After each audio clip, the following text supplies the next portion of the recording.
एक मोठी बातमी अमरावती शहरातून समोर येत आहे। शहरात अवैधरित्या डिझेलचा साठा आणि गॅस रिफिलिंगचा व्यवसाय करणाऱ्यांवर शहर गुन्हे शाखेने जोरदार कारवाई केली आहे। या कारवाईमुळे मोठ्या प्रमाणात डिझेल, गॅस सिलेंडर आणि इतर साहित्य जप्त करण्यात आलं।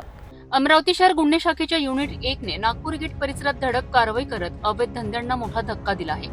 नगरमध्ये एका व्यक्तीने अवैधरित्या डिझेलचा साठा केला असल्याची माहिती पोलिसांना मिळाली होती। त्यानुसार पोलिसांनी छापा टाकला। 40 वर्षीय अब्दुल सलाम अब्दुल सत्तार यांच्या घरात 15 डबक्यांमध्ये तब्बल 795 लिटर डिझेल साठवून ठेवलेले आढळले।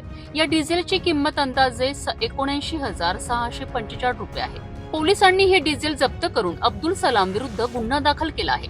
याच परिसरात मुझफ्फरपुरा येथे ऑटोमध्ये घरगुती गॅस सिलेंडरमधनं बेकायदेशीरपणे गॅस रिफिलिंग होत असल्याची माहिती पोलिसांना मिळाली। पोलिसांनी 44 वर्षीय अनवर बेग रहीम बेग याच्या घरावर छापा टाकला। या कारवाईत पोलिसांनी 11 गॅस सिलेंडर व इलेक्ट्रिक मशीन, वजन काटा आणि एक ऑटो रिक्षा असा एकूण 1,38,000चा मुद्देमाल जप्त केला आहे। ही कारवाई पोलीस आयुक्त अरविंद चावरिया यांच्या आदेशानुसार गुन्हे शाखेच्या पथकाने केली आहे। या कारवाईमुळे शहरात अवैध धंद्यांवर वचक बसण्यास मदत होणार आहे।